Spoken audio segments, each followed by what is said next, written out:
Aujourd'hui, je vais vous donner quelques conseils sur comment est-ce qu'on fait du business aux États-Unis, et ces conseils s'adressent particulièrement aux Français. Il y a plusieurs facteurs à prendre en compte quand on vient faire du business aux États-Unis. Le premier facteur, évidemment, c'est qu'il faut bien vous entourer. Qu'est-ce que ça veut dire de bien vous entourer? Ça veut dire n'embauchez pas des experts qui habitent en France. N'embauchez pas un avocat d'immigration qui est basé à Paris sous prétexte qu'il a une connaissance parfaite du système légal américain.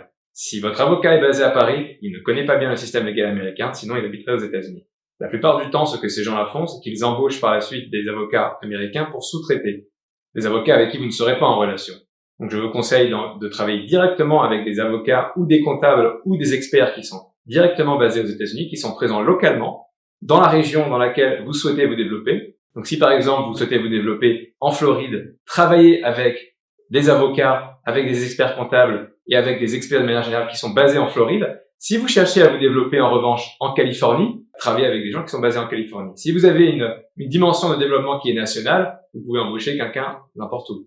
Mais il est très important de penser local quand on vient se développer aux États-Unis, que ce soit vos partenaires, vos avocats, vos comptables, si vous embauchez une société de conseil, pensez local. Si vous cherchez à recruter des partenaires pour votre projet, pensez également local. Les gens qui sont présents ici, qui vivent ici, qui travaillent ici, ont une meilleure connaissance du marché que n'importe qui vivrait en France. Le deuxième conseil, c'est de comprendre la culture américaine, et notamment la culture business américaine qui est très différente de la culture française. La première chose que j'aimerais mentionner, c'est le rapport à l'argent.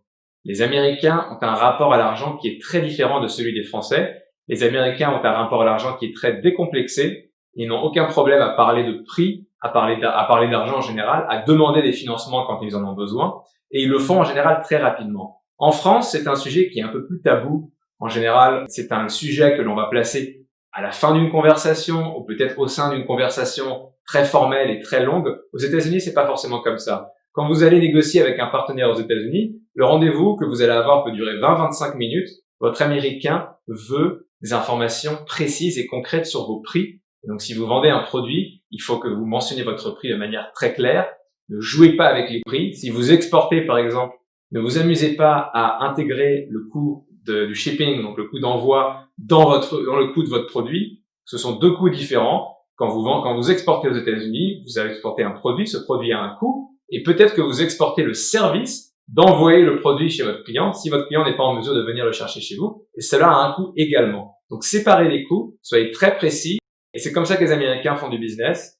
Cela me mène à mon deuxième point qui est la relation pragmatique du business aux États-Unis. Aux États-Unis, on ne tourne pas autour du pot, on va droit au but quand on fait des affaires. Et donc, quand vous vendez un produit, que vous vous asseyez avec votre partenaire, il n'est pas la peine de parler pendant des heures et des heures de l'industrie dans laquelle vous travaillez, ou du beau temps, ou de votre famille. Allez droit au but et vendez votre produit et soyez notamment précis et concis. Ne soyez pas trop long dans l'explication de votre produit. C'est pas la peine de rentrer dans des détails d'explication de votre algorithme ou de votre technologie. Votre client n'est pas intéressé par ça à première ordre. Ce qu'il veut savoir, c'est qu'est-ce que vous vendez, quels sont les problèmes et les challenges que votre produit vous résout. Donc, tout produit, évidemment, est là pour soit nous faciliter, soit résoudre des challenges. Donc, ça peut être nous faciliter la vie, ça peut être nous faire gagner du temps, ça peut être nous faire gagner de l'argent. Dans tous les cas, vos produits sont là pour résoudre des challenges et des problèmes. Il faut être extrêmement précis, extrêmement concis et extrêmement direct et ne pas hésiter à vendre les qualités de ce que vous avez à vendre, que ce soit un produit ou un service. Enfin, il faut parler du retour sur investissement. Parce que peu importe ce que vous vendez, il y a toujours un retour sur investissement. Il peut être direct ou il peut être indirect, ce retour sur investissement. Si vous vendez un service qui va faire gagner aux gens du temps ou qui va leur éviter de perdre du temps à faire des tâches qu'ils n'auraient pas à faire, eh ben c'est un retour sur investissement. Et tout ça est monétisé. Tout ça peut être monétisé. Donc, expliquez de manière très claire à votre interlocuteur américain comment est-ce que vous leur offrez un retour sur investissement. Et évidemment, mettez-les en confiance et vendez-leur votre produit. Les Américains aiment se faire vendre. Ils aiment qu'on leur vende. Ils n'aiment pas voir quelqu'un qui tourne autour du pot. Alors, je sais qu'en France, c'est, pour rester un peu dans les stéréotypes, en France, on a tendance à être un peu plus dans la réserve, dans certains cas. On n'est pas forcément aussi direct, notamment dans la vente ou dans les échanges. Aux États-Unis, c'est pas que c'est mal vu, mais c'est vu comme une faiblesse.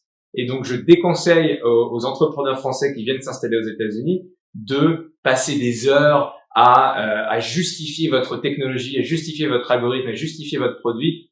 Non, il faut vendre et il faut vendre de manière très précise et en un temps très court. Il m'est arrivé pour des clients de signer des contrats de plusieurs millions de dollars en l'espace de 20-25 minutes. Donc, pour vous dire que c'est tout à fait faisable et c'est dans les mœurs ici aux États-Unis. Dernier point que je voulais mentionner, c'est l'aspect recrutement. Et donc, quand vous recrutez aux États-Unis, il faut savoir que vous êtes dans un marché qui est complètement différent de celui de la France. On est dans un marché qui évolue très très rapidement, qui est très flexible, où les candidats ont tendance à se survendre. Ça c'est le revers de la médaille, évidemment, c'est que les Américains sont tellement habitués, on leur enseigne dès leur plus jeune âge à l'école à vendre, et bien évidemment, ils ont tendance à survendre. Et donc, quand on recrute aux États-Unis, le challenge est justement de naviguer au travers le pitch que vous allez entendre de vos candidats, qui est un pitch de survente dans quasiment 90% des cas, et de justement pouvoir détecter et de pouvoir challenger les candidats afin d'embaucher les bonnes personnes. L'autre problème qu'on a au niveau de recrutement, c'est le niveau du turnover. Il y a beaucoup de turnover aux États-Unis, beaucoup de candidats, beaucoup d'employés changent de boîte très très régulièrement. Il faut savoir qu'aux États-Unis, il n'y a pas de couverture de chômage et il n'y a pas vraiment de couverture médicale pour les gens qui perdent leur job. Donc, on ne peut pas se permettre d'être au chômage aux États-Unis. Ce n'est pas un concept qui existe. Quand on n'a pas de travail et qu'on n'a pas d'argent, il faut en trouver un le plus rapidement possible.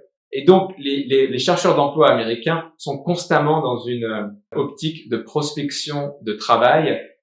Et la conséquence de ça, c'est que vous avez des gros turnovers dans les sociétés. C'est très mauvais pour les employeurs. Pourquoi? Parce que vous allez embaucher quelqu'un, vous allez passer du temps à l'embaucher, vous allez passer du temps à l'entraîner, et cette personne va se faire débaucher par votre concurrent qui va lui offrir une augmentation de salaire de 5 ou 10%. Donc, comment éviter ça? Aux États-Unis, plus que jamais, il faut absolument que vous embauchiez des gens qui soient passionnés de votre projet, de ce que vous faites, mais qui aient une autre raison que l'argent, que de travailler dans votre société. Si l'unique raison pour travailler pour votre société est le salaire, il y aura toujours quelqu'un qui offrira un salaire un peu plus élevé que le vôtre. Et vous allez perdre vos candidats. Donc faites très attention à ça. Passez par des professionnels quand il s'agit d'embaucher aux États-Unis. Et évidemment, pensez aussi à l'externalisation qui est une alternative à l'embauche qui peut être beaucoup plus cost-effective et finalement beaucoup plus profitable pour votre société.